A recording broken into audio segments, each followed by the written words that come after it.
What is up mga agwapo? Nagbabalik na naman ang Guapitos Aquatics at nandirito na naman ako na may dala-dalang panibagong video nating pagsasamahan, panibagong content nating pag-uusapan. At for today's video, magkakaroon tayo ng konting update sa mga ginugroom ko na HB Pastel. Kung maaalala nyo, noong August is nag-start tayong mag-groom ng HB Pastel and target natin by December, ilalaro natin sila sa open category. Ngayon, titignan natin, hahatulan natin kung may ilalaro ko ba sila or hindi. So, tara, silipin muna natin.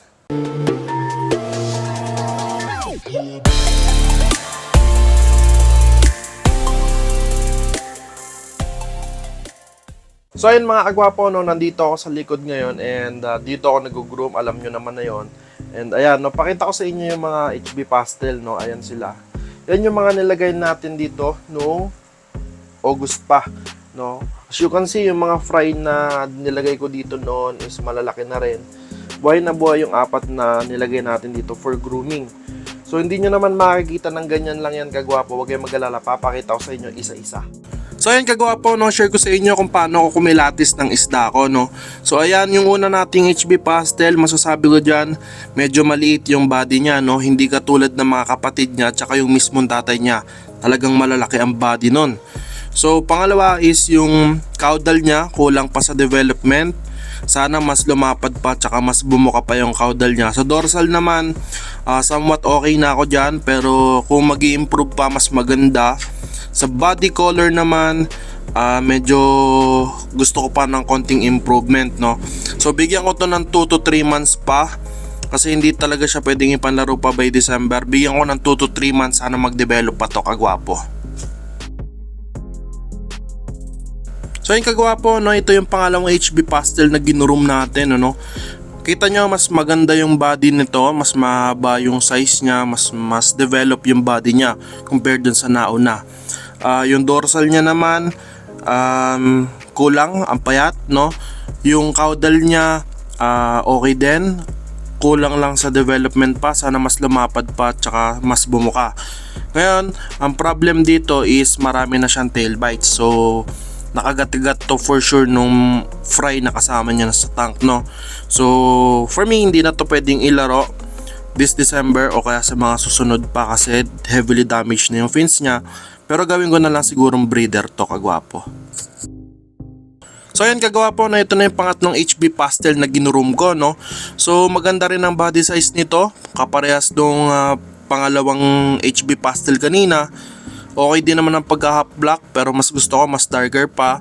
Tapos yung caudal niya naman, okay din yung lapad, pero mas maganda kung mas malapad pa. Sa color naman, okay lang din. Kulang lang siya sa dorsal, hindi na develop ng maayos. Plus, heavily damaged din yung kanyang caudal, no. Kung makikita nyo, punit-punit. Ito ay survivor ng fin rot, no. So kaya ganyan yung itsura ng buntot niya, nagkasira-sira. Nagka-fin rot yan kagwapo. So tignan ko, baka gawin ko na lang din tong breeder. Ito na yung panghuling HB Pastel na ginuroom ko kagwapo, pang-apat to. Ano nga ba masasabi ko dito? Yung body size niya halos kaparehas nung pang-una na HB Pastel natin. Hindi rin nag-develop ng maayos yung dorsal at saka caudal niya. Plus, heavily damaged yung caudal niya kagwapo, no. Nagka-fin rot din kasi to. Tapos, napunit pa yan, no. Naka-recover lang talaga. And kung makikita nyo, obviously, hindi talaga siya pwedeng panlaro or pang show, no. So, for me, hindi na rin siya pasok for breeding. Baka itatabi ko na lang to kagwapo, na isasama ko na lang sa community to para magkaroon tayo ng extra space at makapag-groom pa tayo ng ibang guppy. So kagwapo, no, share ko na rin sa inyo, no, dalawang unexpected na juveniles, no. Ito yung mga fry na galing sa mga grooming tanks natin. Kasama to ng mga HB Pastel, lumaki na. So nagulat ako kasi mga lalaki. So kitang-kita nyo naman, under development pa, hindi pa ganun ka itim yung body niya. Yung fins, under development pa. So normally, hindi ko masasabing potential to kagwapo. Hindi ko nga rin siya masasabing breeding materials. Pero bibigyan ko ng pagkakataon to. Susubukan kong i-groom to. Wala namang masama kung susubukan, 'di ba? Kasi naniniwala ako na yung mga HB Pastel ko is late bloomer. Kasi yung tatay ng mga to is naka-declared lang as breeding material nung binili ko. Binigyan ako ng chance, sinubukan kong i-groom, and nakapanalo pa kahit papano. So yun, wala namang masama kung susubukan. Kung gumanda, okay. Kung hindi, okay lang din kagwapo. So yun mga kagwapo, no, binalik ko na sila sa kanilang grooming tank. And again, ito, bibigyan natin ng chance until February. Sana mag-develop pa yung body tsaka yung color niya, yung pagka-half-black niya. Kung magde-develop pa yan, gaganda pa yan, baka mailaro natin by February. Ito naman, nakita nyo naman, ito pareha sila na heavily damaged yung mga fins. Pero maganda yung body size, okay naman ang body color, yung pagka-half-black, okay siya. Pagpipilian ko silang dalawa kung sino yung gagamitin ko for breeding, or baka silang dalawa din gamitin ko, depende na sa mangyayari, no? Ito namang huli is pinaka worst sa kanilang apat, no? Hindi ko na gusto yung condition niya, hindi masyadong nagbuka yung fins niya, heavily damaged na rin yung fin, tapos hindi ko rin gusto yung pagka-half-black niya, so baka hindi ko siya gamitin for breeding. Itong dalawa lang. Ito, bibigyan pa natin ng chance na i-groom until February. And yung mga fry na kasama nitong dalawa is bibigyan din natin ng chance na ma-groom. Tingnan natin kung pwede silang ipanlaro or baka pwede naman silang for breeding. So, tingnan lang natin. Again, normally, pag alam kong tagilid, hindi ko na binibigyan ng chance. Kaya lang, yung mga HB pastel na to, yung nakuha ko kay Sir Earl Tabligan is late bloomer.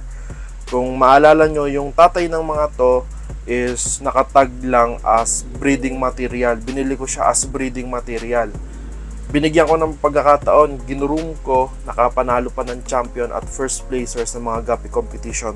So, ganun din yung gagawin ko sa kanila. Bibigyan ko pa ng chance to. Tsaka yung dalawang Friday, juvenile dito, tingnan natin. Baka maulit yung scenario before, baka gumanda pa. No? So, yun lang yung update natin dito sa ating mga ginugroom na HB pastel. So, yun na mga agwapo, no? Napanood nyo naman yung pag-judge ko sa sarili kong isda.